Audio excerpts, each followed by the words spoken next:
Let's imagine a situation. You are a soldier of the US Army, and you're in a squad of 12 people, walking around Chernobog. Suddenly, there are Union soldiers to your right, there's another one to your left, on the roof, behind you, and in the sewer. You're practically surrounded. Can you and your squad mates fight your way out? In this video, we're gonna take a look at how a squad of American soldiers goes up against a Union. I'll be focusing on each faction's firepower and what would happen if they go against each other head-on. Disclaimer, I am not a military expert nor I have combat experience. If there is any misinformation, please let me know, and I would like to say I'm sorry in advance. Before we compare the two factions, we need to set some ground rules. First, we need to talk about winning conditions.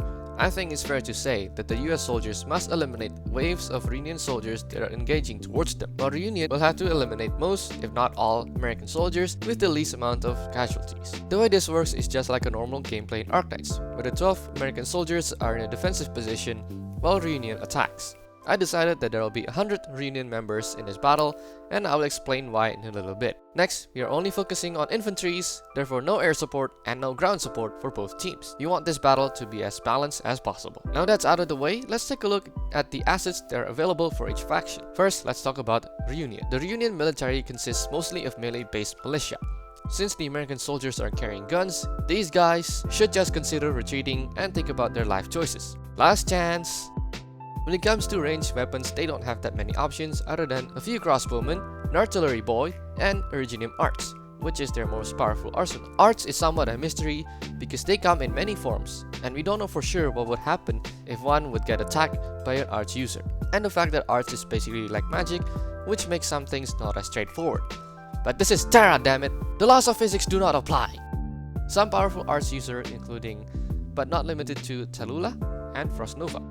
Let's now take a look at the firepower of a squad of American soldiers, which I'm gonna call the Alpha Squad just to make things easier. The standard issue assault rifles used by the US Army can be used from short to medium range combat and have really high fire rate, about 700 to 800 rounds per minute. In addition to that, each soldier would most likely carry a sidearm and sometimes some grenades. Thus, one soldier could take on at least 3 Reunion militia at once. Just by looking at the firepower alone, it's clear that Alpha Squad has the upper hand. If Reunion would attack Alpha Squad head-on, they would not stand a chance, albeit that Alpha Squad suffers minor casualties. There are, however, alternatives for Reunion to gain a slight advantage. The first one being the swarm tactic.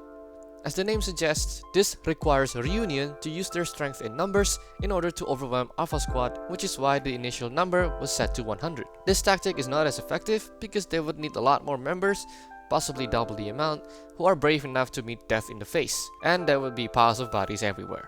Another tactic that the Reunion can use to gain advantage involves Guerrilla Warfare. This tactic is the most effective out of the two because arts would be very useful for initiating an ambush, especially if Reunion decided to bring someone like Frostnova or Tallulah or even Patriot. They could inflict significant damage to the Alpha Squad, catching them off guard while the rest of the militia will try to finish them off.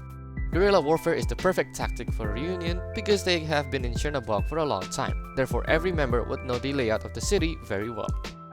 This tactic has been proven useful in history, such as the Vietnam War. The Viet Cong was able to fight the more superior US military by using the environments to their advantage. To summarize, given the firepower that each American soldier has, Reunion would not stand a chance if they decided to go for a head-on attack. However, if they play the cards right, there is a chance that they could overwhelm Alpha Squad, especially if they bring in their big guns. This is just my opinion.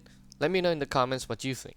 Also, don't forget to hit the like button if you enjoyed this video, and subscribe to the channel for more weekly Arknights videos. I'll see you in the next one.